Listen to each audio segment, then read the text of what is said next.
NEU tech team. We've got a team of staff working in the background, so if you have any questions, please do put a message in the chat. We're also live streaming this call on social media this evening, so please do be aware of that. We also have a number of accessibility features on this call. We have Sam and Nikki providing BSL interpretation for those who need it this evening. We also have subtitles available on this call, which you can see by turning them on the bottom of your screen. You'll also be able to download a transcript after the call. So without further ado, I will hand over to the President of the National Education Union, Daniel Cobetti. Thank you. Thank you very much, Mike, and welcome everybody this evening to our all-member meeting on Where Next for the National Education Union. As Mike said, my name is Daniel Cobetti. I'm your National President and very proud to be so. We'll just go through a bit of housekeeping this evening. We've got the fantastic Sam Riddle with us this evening, who's our BSL interpreter. There is a chat function that you can use and an opportunity for you to use a Q&A. There will be a section where we're going to hear from our fantastic reps and officers. This evening will look like the following. We will go to our General Secretaries to introduce value education, value educators, the main orientation of our union. We're going to show a campaign video that has already had millions of views, and I will also go through with you our value education, value educators hub. We're going to hear from our fantastic members and reps, and then we will go into a question and answers. Our profession really has gone above and beyond during this pandemic, providing continuity of education during not only the toughest time for our profession, but also for our children. We know, our parents know, our young people know how hard it's been over the past 2 years, but also how hard it's been not only during a pandemic, but even prior to that, during the past decade of austerity. So we believe as a union, it's time to value education, value educators, and not only secure proper funding, decent pay, a manageable workload and everything else, but we believe that it gives us the opportunity to reclaim education, not only just for educators, but for our children as well. So I am really, really proud to move over to our General Secretaries who will explain some more. Welcome, Mary and Kevin. Thank you, Daniel, and good evening to everyone on the call. We are really pleased to be here with you this evening, and we are here because we believe that now is the time for the government to show that it values education and values educators. And we want to talk to you this evening, Mary and I, about the thing that you tell us is the single biggest problem you face in your work, and that's excessive workload. Exhausted teachers and lecturers, overworked support staff. Workload is an epidemic in our schools and colleges. And we now have direct evidence that teacher workload is a huge problem in our country that is different to other countries. International evidence from the OECD that tells us that teachers here are treated poorly in comparison with teachers in other countries. They work longer hours. They spend far more time working outside the classroom than teachers in the other advanced economies. Teachers here do not have control over the things that they're experts on: curriculum, pupil assessment, and behavior management. Teachers here are less likely than internationally. They're the least likely to be asked for their professional views. And school leaders here spend more time monitoring their teachers than internationally, rather than working with them to develop approaches to teaching and learning. Teachers here feel done to rather than done with.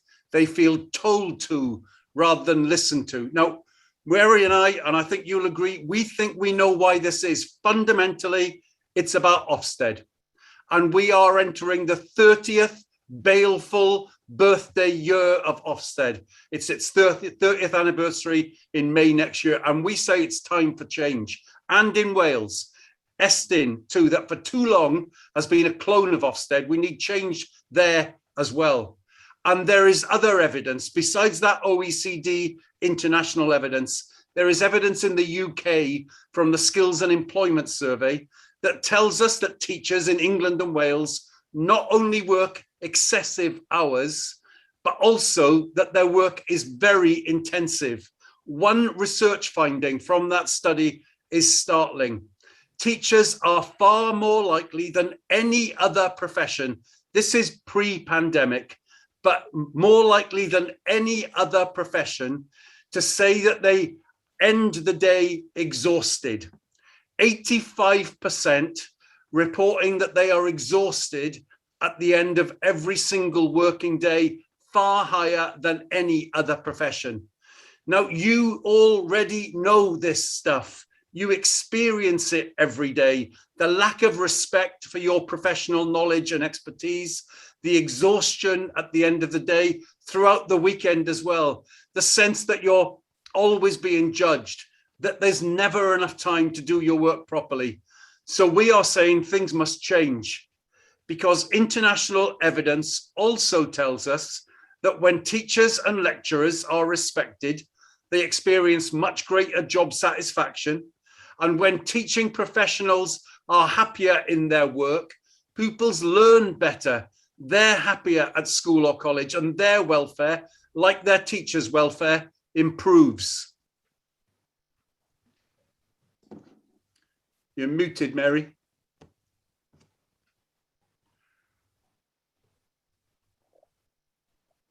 Thanks, Kevin. So it's a virtuous circle. And the NEU also believes that the way that politicians hold schools and colleges accountable, that must change. Now, it's Ofsted's 30th birthday next year, and we say that Ofsted must go. We believe that this is a fundamental difference. Ofsted is a fundamental difference between our education system and others where teachers are treated much better. Other countries don't have such top-down policing of their schools. So in the new year, we are launching a major campaign of Ofsted, on Ofsted, and we're seeking that change, and we're setting out our positive alternative to our current system of inspection. And in the run-up to that horrible birthday, we will launch videos, petitions, and letters. And we want to support fundamental change to Estin too. So we will need your support in the new year for that big push. And we also need your support to tackle workload. We want you to reclaim your professionalism at school and at college level, at every school and in every college. So today we are launching Value Education, Value Educators. Now, when we come to address workload, we know that some NEU union groups negotiate with their leadership to reduce excessive elements of accountability that drive up the workload in their schools and colleges. Tomorrow, we are writing to all head teachers and all employers, laying out our position and asking them to respect the contact from our reps. We want to build a movement for change at school and college level, at district and national levels. As Kevin said, we've looked closely at the drivers of excessive and intensive workload. And the Value Education, Value Educators in our Value Educators Workload Accountability Booklet resources gives you, in one place, concrete information on what the NEU and others, including Ofsted and the Department for Education, say about what is required for teachers. There are separate sections for teachers and for support staff. We look at job descriptions, job creep, contractual hours, cover for teachers, and career development entitlements for support staff. And there's a version for Wales. And our Post-16 National Council are developing a bespoke version for sixth form and FE colleges that will be available as a download a little later on this term. Each driver of workload, mock inspections, lesson planning, data collection, marking, report writing, PPA time and appraisal and progression policies, each is considered. And for each driver, you have the latest information of what your union says should be done and how this chimes with Ofsted or DfE guidance. Previous work we have done has led to the DfE issuing quite good guidance on planning, on marking and data.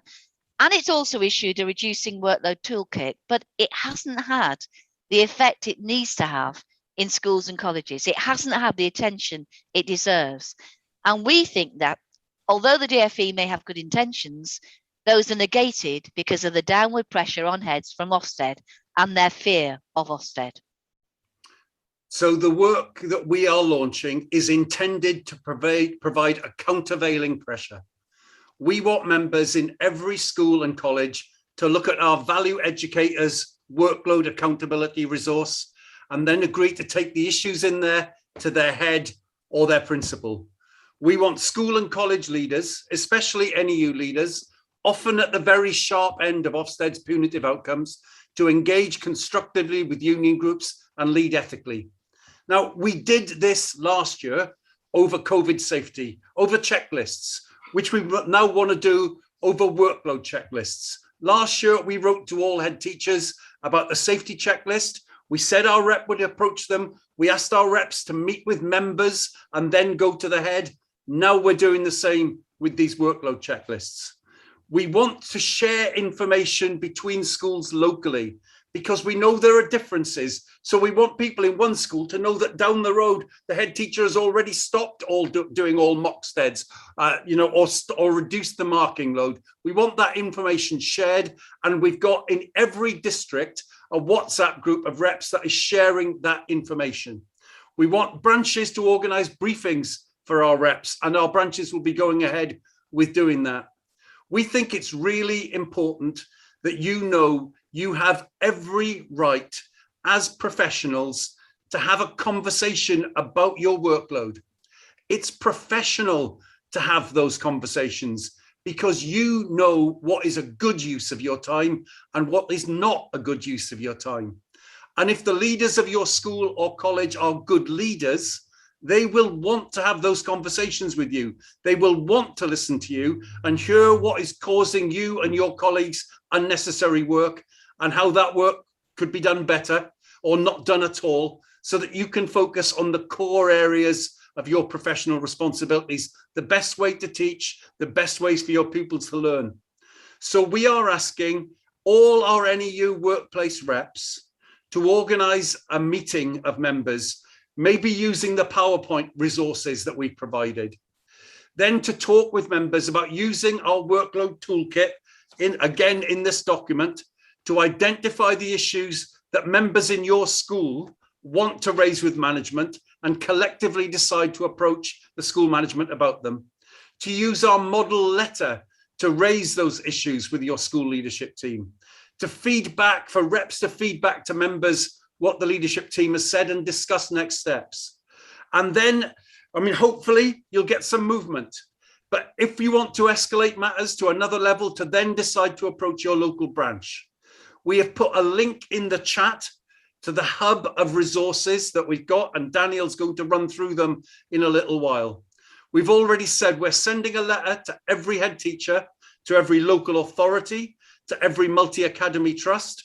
We've also sent information about this to all NEU members. We've shared these materials with the DfE and spoken to civil servants about the work that we're going to do.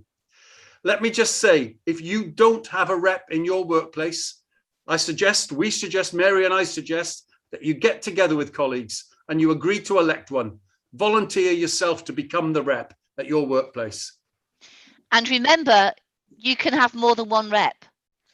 If you would rather, in some schools and colleges, it's easy to see why you wouldn't want singly to put your head over the parapet. You can have 2 reps.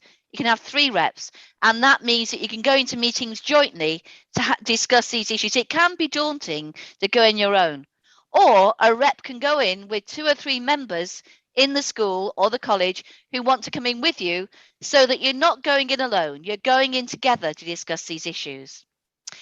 And for the NEU members on the call, we're asking you, with your NEU school group, to hold a meeting called by your rep, or to ask your rep to call a meeting, or to volunteer to become a rep in groups of you and call a meeting. And we want you to discuss workload, including workload on marking in your schools.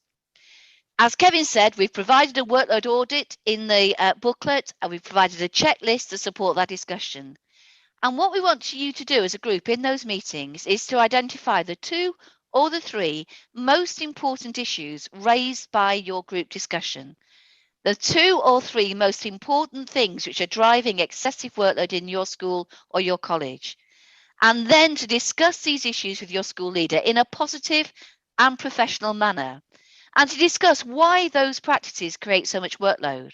To ask the question, do they need to be done at all, or do they need to be done in that particular way? And if they do need to be done, how can they be done better in a way that does not take up too much time, and so that teacher expertise can be better used? And I just want to re-emphasize what Kevin said. Having these discussions is a professional act, because too much of teachers' time is wasted. We can't carry on having working weeks of 60 hours.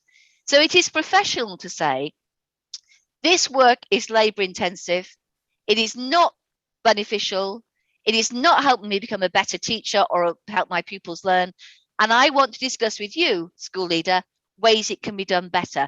That is professional. That is the essence of professionalism. And we really believe that now is the time for these workload conversations and for us to assert that they are professional conversations. And the reasons we believe now is the time is because COVID has revealed to parents and to the public just how valuable teachers are to children, young people, and to our society. And I noticed a comment in the chat, does anyone know how many teachers we're missing? Far too many. The government is really worried about teacher supply, and so are many employers. We know that too many teachers leave the profession burnt out and frustrated. We know that 40% leave within 10 years. We know that a quarter leave within 2 years. That's an appalling wastage rate. And we know that they could have done so much better if they'd been heard. And thirdly, Ofsted is coming under attack from a range of sources, including most recently the Chartered College. And Ofsted says that schools should do no extra preparation for inspection. So we want to hold Ofsted to that, whilst also campaigning for Ofsted to be replaced by a much better inspection system. Now, we know it will not be a simple thing to roll back years of excessive teacher workload, excessive educational workload, but now is the time to restart that fight nationally, mat by mat, local authority by local authority, school by school, college by college. And we will work together, as Kevin said, using technology like WhatsApp groups to share our successes. We believe that many school leaders will welcome these conversations. Many welcomed our safety checklist. Many will welcome our suggestions on workload and will want to be able to say that they've acted on the points that union groups raise, that they will want to learn how to manage workload better in their schools. Ethical readers know the risks of burnout amongst teaching and support staff, as the Teacher TAP survey found just a fortnight ago, when it found out that 3/4 of head teachers have seen a colleague cry since the start of the new academic year. Colleagues, we have to change the situation where head teachers are seeing colleagues cry in schools and in colleges. So now is the time. The NEU is there with you, and let's act together to improve your working lives. Thank you very much, Kevin and Mary. I've seen lots of commentary in the chat, and that's really welcome. But for those of you who do have questions, please put those in the Q&A function, because there will be an opportunity to have those answered later on in the meeting. We are now going to move over to our next bit of the meeting, that we have produced a video surrounding this orientation and campaign. It's already been viewed by 5 million people, so you may well have seen it, but it's well worth us viewing together. So over to you.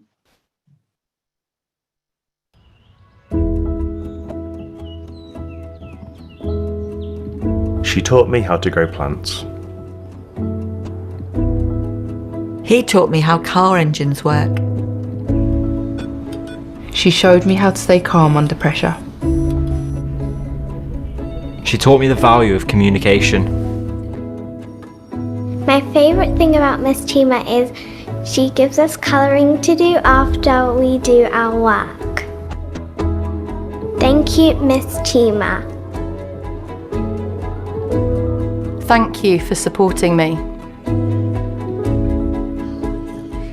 Thank you for inspiring me. Thank you for giving me confidence. Thank you for shaping me into the person I am today. Thank you, Miss, for all your patience. We all know one Who has helped us grow. We all know one who is dedicated to a better future, We all know one. who has changed our lives. Teachers and education workers are essential. They shape the future. We shape the future. We all know one Who goes above and beyond. every single day. Thank you for everything you do. Thank you. Thank you. Thank you. Thank you. Thank you. Thank you. Thank you. Thank you.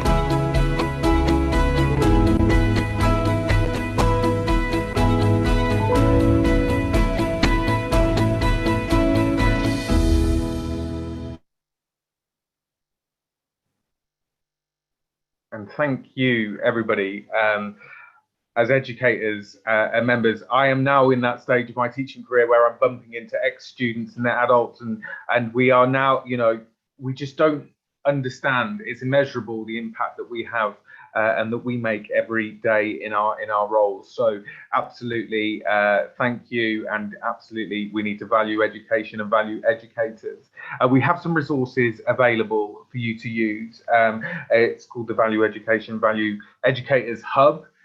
We're going to just go through some of those resources now. Obviously, we've got that fantastic campaign video and a bit more information for you at the top, but there is also a workload guide for you to download, and then obviously that's, you know, can be made specific to your workplace.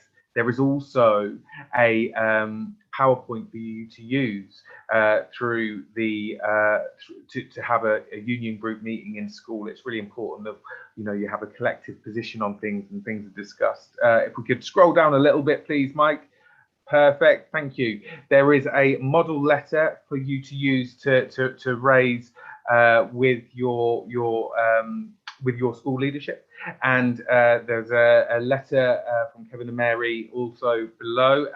We will be writing to every employer tomorrow, and then there are some further digital resources. So please do look into the folio. The link I have seen has just been put in the chat, and please use those resources for you to create that dialogue in your workplace and make those changes. It's only small changes that need to be made to make such a big impact on workload. We know that you know, small changes to a marking policy are really, really important.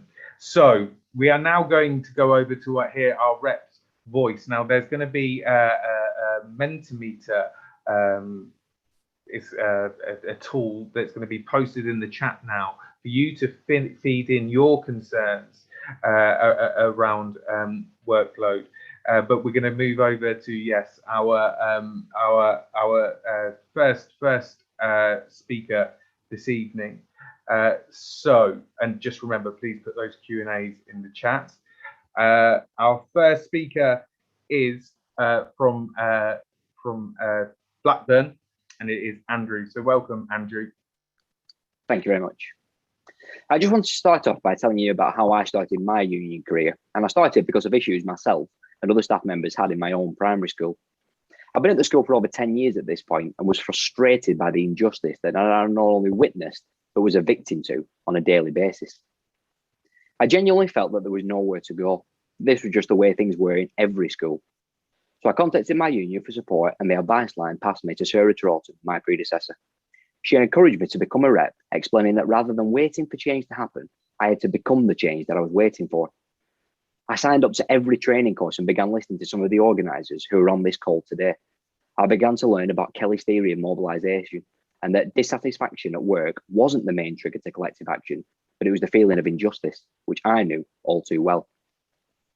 After speaking with other NEU members in my school and realising that the issues I had were both widely and deeply felt, I filed a grievance and a whistleblowing complaint and united the workforce. This resulted in positive changes to the working day for all staff, from teachers and teaching assistants to site supervisors. Our school environment transformed overnight, and our SLT now value education and the educators that make it possible. Through our action, the workload in my school is better. There's more emphasis on quality teaching rather than paper exercises. And it all began because of the work of the NEU and because of the work that some of you here on this call carry out every day. Since then, I've been elected through the democratic process to become the Assistant Branch Secretary for Blackburn Down. Through this role, I've been able to win on workload in other schools alongside Simon Jones, the Branch Secretary. We've met with head teachers and helped them design directed time calendars for their part-time staff, giving them the same opportunities as their full-time colleagues. Through meetings with our local authority, we've been able to send out information to all head teachers explaining what we as a union are aiming to achieve in national campaigns. This has resulted in head teachers calling us for advice. Through mass emails and personalised phone calls, I personally have managed to recruit reps into academy chains who have met with their members to discuss the worries that they have in their own schools. And supporting these reps to lead members' meetings, they've gone on to meet with their head teachers regularly and won uncover and what short-term absence really means, which has eased their workload and their working time. In schools where there's no rep, I've created WhatsApp groups for those members, and now those members receive the same information as our reps. Although there's no rep in their school, they are armed with the same information, and it feels sometimes like there's 10 reps in there rather than none at all. Through members' meetings, we've clarified what teachers are required to do and not required to do under the school teachers' paying conditions. I've helped members in school where there's been no rep to draft letters to the head teachers about the reimbursement of their missed PPA time and what they should be receiving as a part-time member of staff. All of these successes have been down to members, reps and officers at both local and national level to help members regain the professional confidence to shape teaching and learning. And I'll leave you with this quote: individually, we are one drop, but together we're an ocean. Thank you for listening. Thank you so much, Andrew, and that was absolutely fantastic organising work and empowering of members that's been going on in Blackburn. Our next speaker is Venda from Redbridge. So welcome, Venda. Thank you, Daniel. In Redbridge District, we really welcome the Value Education, Value Educators campaign. Why? Well, the pay freeze is a huge insult to all school staff after the commitment we have shown during the past year.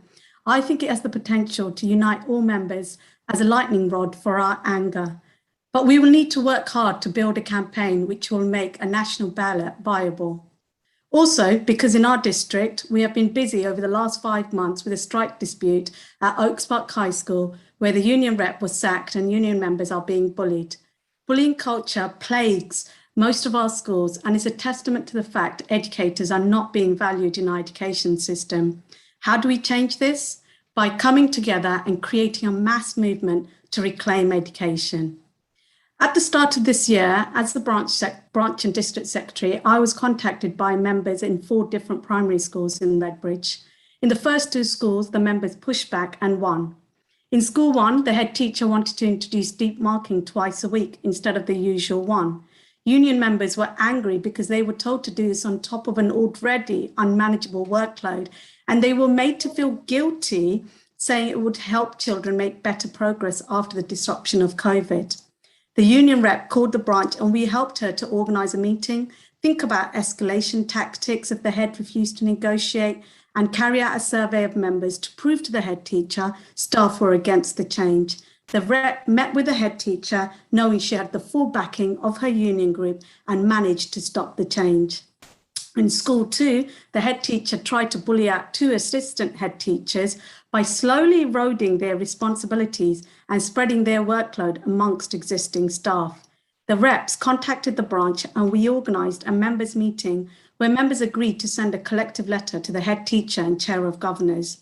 We don't know if we will be successful in securing the jobs of the assistant head teachers yet, but what we do know is where the head teacher wanted to push out staff members quietly through the back door, the union group have shone a light on the bullying tactics of the head teacher, who is only interested in cutting costs, not staff workload or the quality of education children receive. In schools 3 and 4, it's not a happy story, I'm afraid. These are incidentally academies, and I was contacted by several individuals who were suffering under an unbearable workload. One teacher emailed me and said she was going to resign, and she listed how she had been doing 12-hour days doing schoolwork, and this was no longer sustainable. I organised to meet with both union groups by sending out emails to the members. In one meeting, 1 member turned up, and in the second school meeting, no members turned up. In both of these schools, I can only assume educator after educator leaves and nothing changes and excessive workload goes unchallenged. What is the difference between both sets of schools? School 1 and 2 had union reps. Members felt empowered by their reps to challenge what they saw as wrong. The reps also had good communication with the branch and contacted us to get the support they needed to think tactically about how to organise and to win. Members, reps and branch working in synergy can be a formidable force. Sadly, I think most people on this call will recognise the last two schools as exemplifying the experiences of most educators, overworked and just dog-tired. My message as a district and branch secretary is clear. The union is its members. Every union member has a role to play in this mass movement to reclaim education. Our branches and districts cannot achieve anything meaningful without members attending meetings, voting for motions, signing letters, and most importantly, standing up and being reps. It's as simple as that. We don't have to stand by and watch a broken education system fail children and drive out dedicated educators. Let's take the fighting spirit of the Oaks Park strikers into this value education campaign and win. Thank you very much, Brenda. Absolutely. Let's take that spirit of the Oak Park strikers, join their demonstration on the 15th of November. But most importantly, we do not have to be, bystanders in all this. We do have agency and we can organise and we can take control. The Mentimeter is getting sorted, I believe. There is a new link going into the chat soon. But our next speaker is Steph from Tower Hamlets. So welcome, Steph.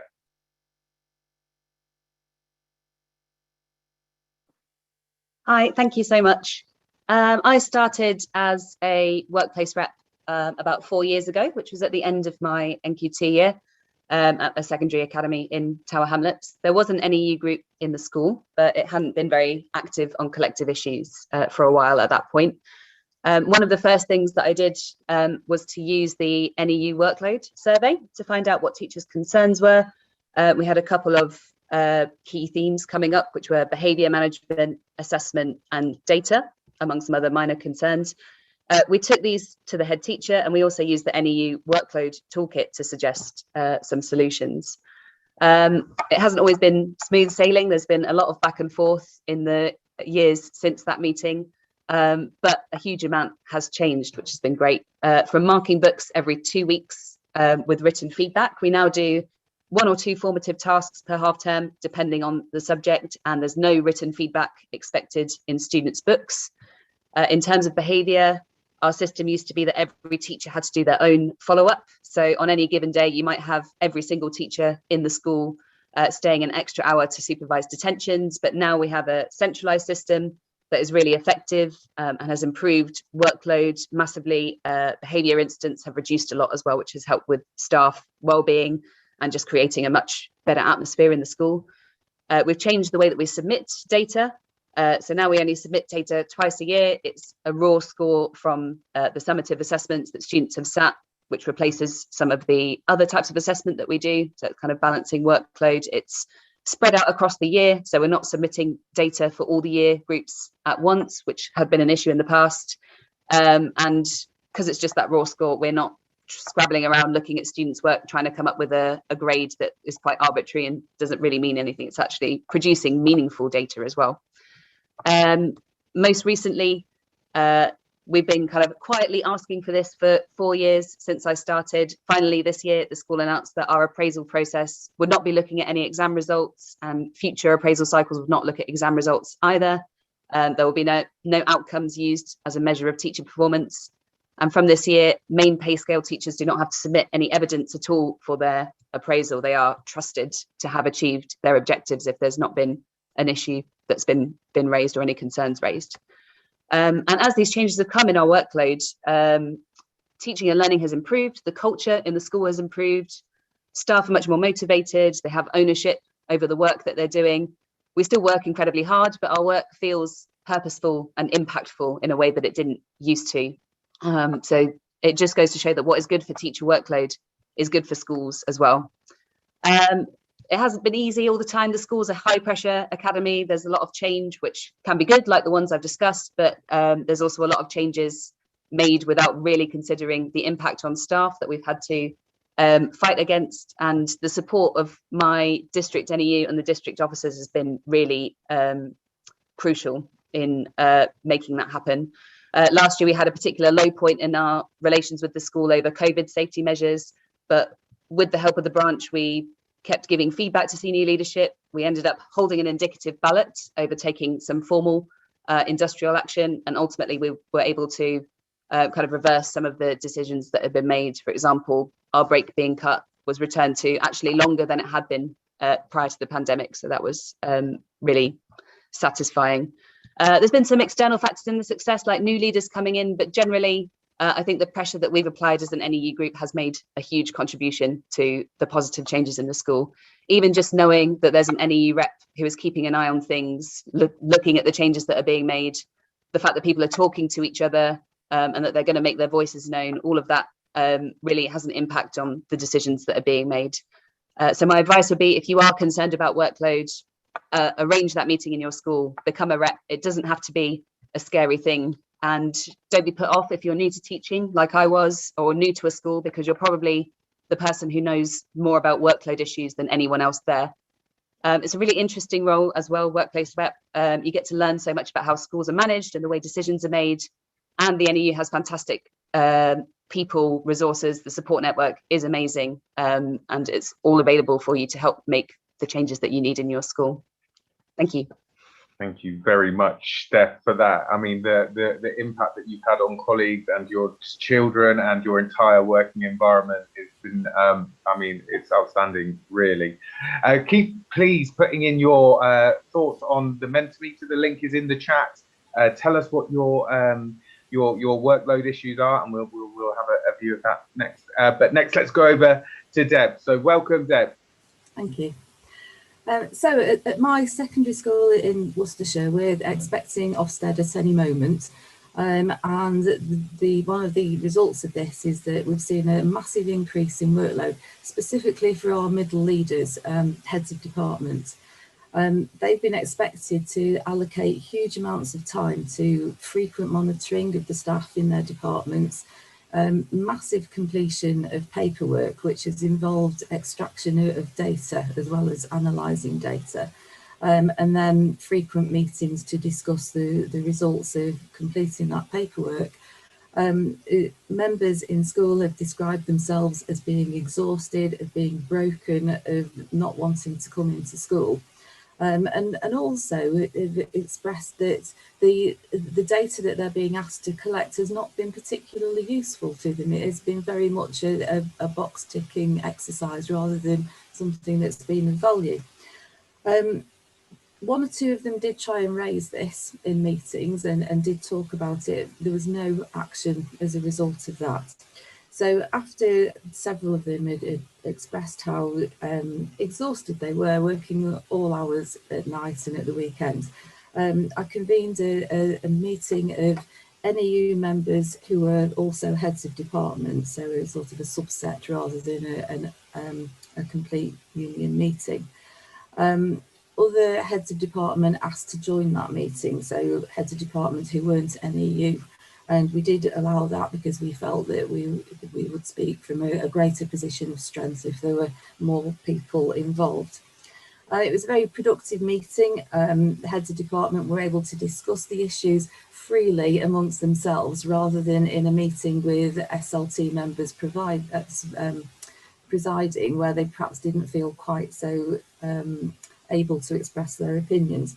So they were able to talk very clearly, and we identified a number of key issues that they felt were contributing to the excessive workload and also were not particularly useful, and also came up with some solutions as to what would be a better way of doing things.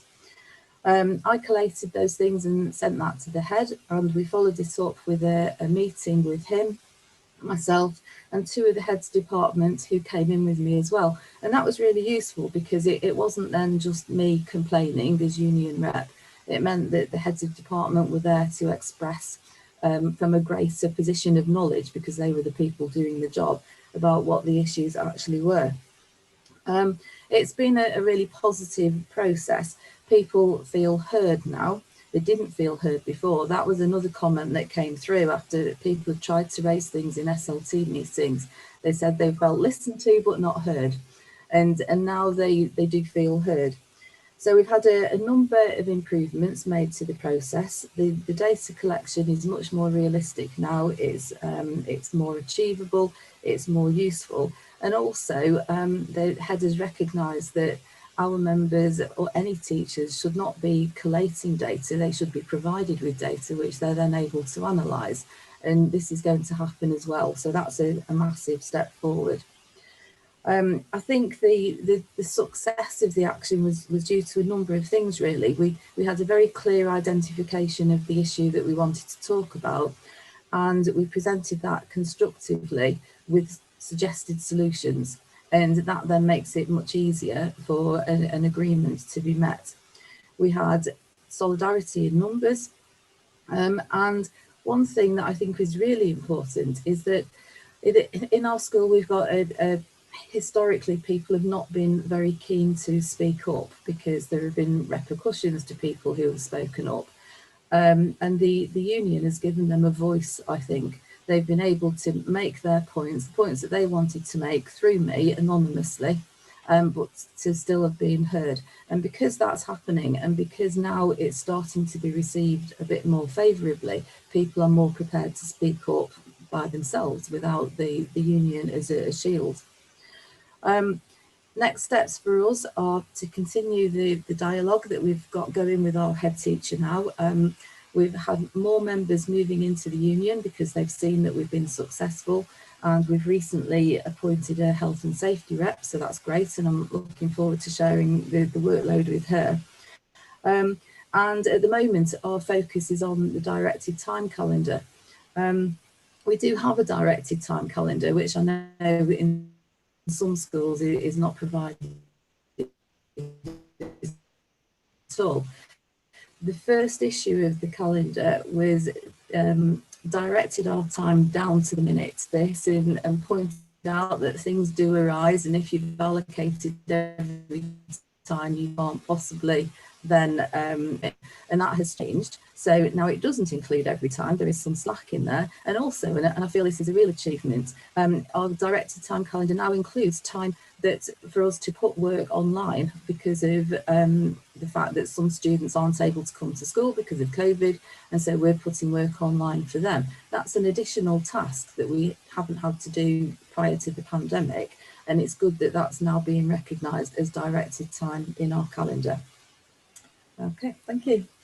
Thank you very much, Deb. And it's really impressive to hear how reps have been working to improve middle leaders' workloads as well. That's really important. Look, I've been always a rep when I've been in school all the time. I think it's an incredibly valuable role to fulfill in the school, and something that we should all take on. I've been absolutely lucky to work with fantastic educators, fantastic union groups, and we've been able to make some changes on the ground and improve the working conditions, which are always our young people's learning conditions. So that is a really important thing to remember. We're going to come back to Mary and Kevin, and we will do some Q&A. Please keep questions coming in the chat, and then we will have a look at the Mentimeter. So question one is from Olivia Salt. What do schools internationally do that we in Britain do not do? Shall I answer that, Daniel? Yeah. So I've been looking at this recently, and I think the one key thing that schools do internationally that is done far less in England, because the international survey I'm talking about only included schools in England. Wales and Northern Ireland and Scotland didn't take part. It's the OECD International Survey on Teaching and Learning. And the evidence is clear that in other high-performing education nations, teachers are much more involved in having professional conversations about the issues which they know the most about. So they're more likely to be asked about their views on the curriculum, on the assessment frameworks and practices, on teaching and learning strategies, on behaviour policies. And the head of education at the OECD, Andrew Schleicher, who's the thinker behind the PISA league tables, he set them up for the OECD. So he's a major figure in education. He said at a recent talk I went to that he gave, why in England are we not involving teachers in the things that they are most expert in? They're most expert in the curriculum and in planning. So if you're not involved in, and if your voice isn't heard about your work, it's more likely that somebody who is less involved, because leaders will do less teaching because they have other important responsibilities. But if they have less involvement, then they're less likely to know just how long it takes to do a different marking policy or a different data policy or a different lesson planning policy. What can seem to be quite a little change, if you're not having to implement it, can become a really big and labor intensive change if you're the person who the change is being done to hasn't been asked for their opinions. And so the international evidence also tells us that leaders in England, and this is self-reported from leaders in England, spend more time monitoring their teachers, monitoring that they're teaching their pupils, properly, than they do spending the time working with their teachers to develop curriculum and assessment and teaching and learning strategies. Teachers in high-performing education nations, such as in Shanghai or in Singapore or Finland, they're much more likely, leaders there, to say, I spend my time working with my teachers to develop curriculum and assessment. Now, I just want to say here, because this can begin to sound like leader bashing, I do not believe for a minute that leaders in England want to spend their time monitoring their teachers in this way. I believe there's a reason why they do that, and that will come up in another question. But I think the reason is Ofsted. Thank you very much, Mary. Thank you very much indeed. I've got another question here. It's from an anonymous attendee. What is the NEU stance on working weekends and evenings? We shouldn't be doing it, but when do we find the time? I feel I would get, this is what teachers do, from line managers. So working on evenings and weekends, what do we do? And what's the NEU stance? Well, that's a good question, Daniel, and I think that we've got to answer it by going back to the studies that we've just been talking about. That TALIS study that Mary's just referred to from 2018, which shows that it's not true that teachers do this everywhere. They don't do it in other countries. There is nothing like as much work outside school in other countries. Successful education, advanced economy countries, there is nothing like as much work outside school as in our country. And the UK Skills and Employment Survey shows that teachers in this country are treated worse than other professionals. This is not us saying it. This is a study that has been done every 5 years since 1992. And its conclusion is 85% of teachers reporting themselves exhausted at the end of their working day. That's not at the end of school. They're tired by then. It's, when they finish the stuff they're doing at home, exhausted. And those figures much higher than for other professions. So it's not right. Andrew talked earlier that sometimes it's not, it's the injustice that mobilizes people. And this is a situation that is so unjust that teachers, and by extension, actually, it's support staff as well, they get caught up in it, are treated in this way. So that's the stance. Yes, there is some work at the weekend, and yes, there is some work in the evening, but we've always said teaching's always been a long hours profession, but long hours preparing exciting lessons for your class isn't the same as the unfeasible hours they're asking for now, providing evidence for somebody that doesn't trust you. It's not right. And we are saying that we have to stand up for it. And we know that lots of head teachers understand this now. For a while, some of them were caught up by the Ofsted thing, but there are more and more head teachers actually who are coming to us and saying they want the change. There are multi-academy trusts that are dropping performance-related pay or any of the evidence required around it because they know the workload is driving teachers from their schools. So we're at the moment actually where we can say to head teachers, now's the time to make a change on this. And let me just say, being a rep, is one of the most rewarding things you can do. Listen to what Steph and Deb talked about. The achievements they've made. It's dedicated, it's hard work sometimes, but it's so rewarding. We're not looking for people who have to be brave, who have to go and shout at the head or challenge the head. That's not what being a rep is. It's having a meeting of members, going through that the union has sent this document out. It says these workload things aren't required. The union document says that Ofsted and the DFE say some of these things aren't required. So shall we collectively, and I'll go and we'll elect another rep to go along with me and say that we've had a collective discussion and we want to see some change on this. It's not the rep saying, I demand change. It's saying, no, we've had a discussion. We listened to Kevin and Mary on the Zoom call the other night. We want to see, collectively, we want to see some change. That's not, you don't have to be as brave to do that. It's about talking to members and then expressing the views of members to the head teacher, as Mary said, in a professional way. In lots of places, we'll get some change from that, then sharing that with other schools so that other people start, so that we start to reverse this. Because I think it's right that workload feels like it's become internalized, and we've got to start saying, no, that's ridiculous. It's not like that in other countries. It's not even like that in this country for other professions, and we want to see some change now. Thank you very much, Kevin. I've got a question here, maybe for Mary, from Nicola Timmis. Is there any evidence at all to suggest that Ofsted has improved education?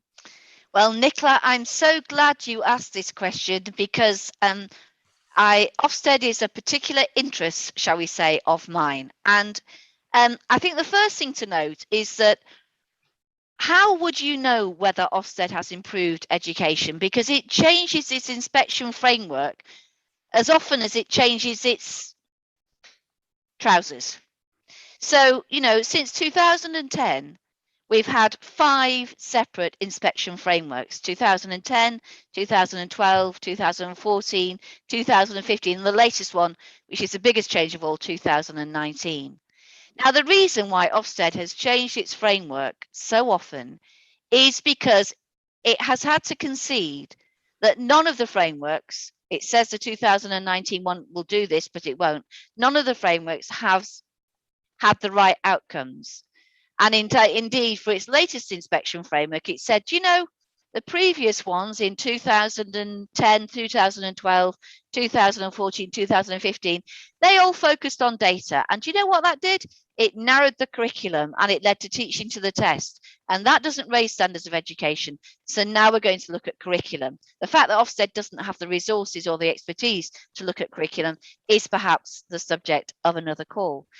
But actually, the National Audit Office, in its report on Ofsted in 2018, said this, I'm quoting, Ofsted does not know whether its school inspections are having its intended impact to raise standards of education and improve the quality of children and young people's lives.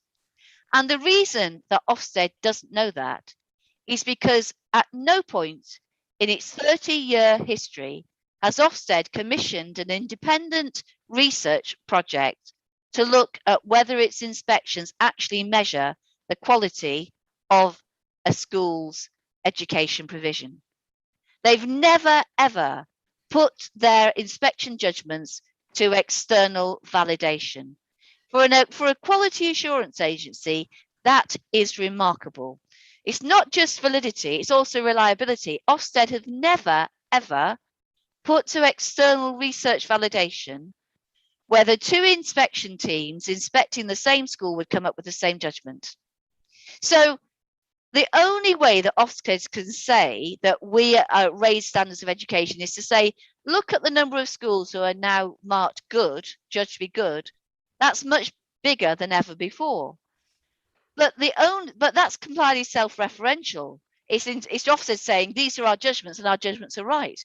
So we are saying to Ofsted very clearly, if you're so confident that your inspection system works, put it to the test and do to yourselves what you do to schools and colleges. You know, put yourselves through the same terrible situation that teachers and leaders and support staff are put through when their school is inspected, and get somebody in to inspect you. And let's see whether you are in fact raising the quality of education, and let's see whether your inspection judgments are worth the paper they're written on. Inspect the inspector, Mary. I do like Indeed. that. I do like that very much so. Okay, I think we'll probably have time for one, maybe two more questions. I've got a question here, another anonymous attendee. I think teachers and leaders have become addicted to overworking. A lot is based on checking up on each other. A massive amount of work is ticking boxes to confirm tasks have been done and evidence gathered. How do we break this culture? I am a rep, but get no collective willingness to take action against workload. So maybe that would be up to you, Kevin. Well, I'm happy to have a go at it, and other people on the call will have answers to this question as well. I think it's true that for some of us, the workload's been there for so long now, and it has been growing, but it's been there for so long, it does feel internalized. I met a member at a meeting in Sefton a few years ago. We were talking about triple marking. We all agreed it was rubbish. Her head teacher said that it was rubbish. The young woman I was talking to was crying because she couldn't keep up with the triple marking. She was going to leave the job, despite the fact that I'd gone to the meeting and talked about the fact that triple marking was bad, that Ofsted now said they didn't need it. Her head teacher was saying that they didn't need it, but she felt that she had to do this work, and if she couldn't keep up with it, she wasn't good at. So something about this has to be consciousness raising as well, that we have to say some of this work that we are doing, it's not there for the children, it's there for accountability. Mary has a story that she tells, but I'm going to tell it now, of a member that she was talking to who had to give 10 pieces of evidence to the senior leadership team during the course of a term. There were lesson seating plans, there were lesson plans, there were, all that sort of stuff. 10 bits of evidence given in, and the feedback that came on those 10 bits of evidence was one smiley face. Now, if that's the feedback you gave to your class, you'd be sacked for it. So that work is meaningless. If we're handing it in and getting no feedback, no discussion, that work has no real value. And now's the time to say, no, we're all tired. We need to stay in the job because our kids need us. We have to cut back on this workload. So some of it is internalized, and we've got to work together to reverse that, sharing successes, getting Steph's successes and Deb's successes and talking about them so we can see that change is happening. That'll encourage people to see their way through it, I think. Thank you very much, Kevin. Right, we shall move over to the Mentimeter, and we will see what your key number one issues are on workload. So it'll show up now. Oh, wow, there we go. So marking is number one. We had we met with reps and officers yesterday, and that was their number one issue as well. Accountability, planning, Ofsted meetings, marking, accountability, planning, they're all often driven by Ofsted, aren't they? So some interesting results. Do you have any comment on those, Mary or Kevin? It's just interesting that this Mentimeter really mirrors the one yesterday. And actually, the international research tells us that teachers in England do far more marking than internationally. It takes far too much of their time, and that we've really got to start working on other methods of assessment.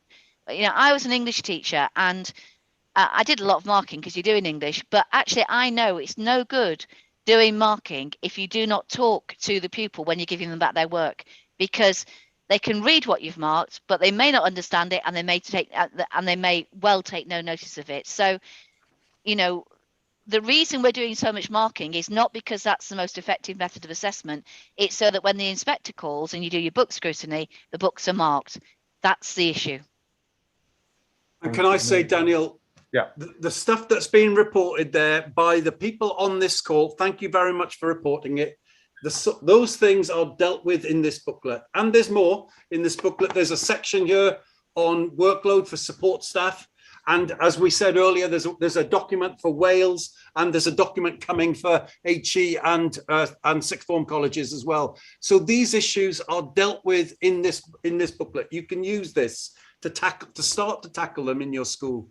So we are asking that from this call that you talk to your rep in your school. If there isn't one, you think about having, you know, about getting some reps, getting 2 reps, getting 3 reps, asking the rep to organize a meeting of members, to use the model PowerPoint, to use the booklets that we've got, then to decide which issues you want to put forward to your head teacher, and then to report back to members what the head teacher says on them. That's the process we want to go through. It's the process we did over COVID safety last year, and it won lots of successes. We'd like you to send successes, to share them in the Reps WhatsApp group, but send us successes. Send us successes from HE and from FE and sixth form colleges. Send us successes on support staff workload as well, and email them to winning@neu.org.uk. Thank you very much, Kevin. Any final word, Mary? No, just thank you. Thank you, everyone, for being on the call tonight. And we know you're exhausted. We really value your time. Thank you very much, Mary. And absolutely, as per your comment in the chat, we do have to turn the tide on exhaustion, and we do have to start here. So let's collectivise together in schools around workload, and let's win together. Thank you very much, everybody, for your time this evening. Thank you to Sam Riddle, to all of our speakers, and to Mary and Kevin. But thank you for tuning in. Goodbye.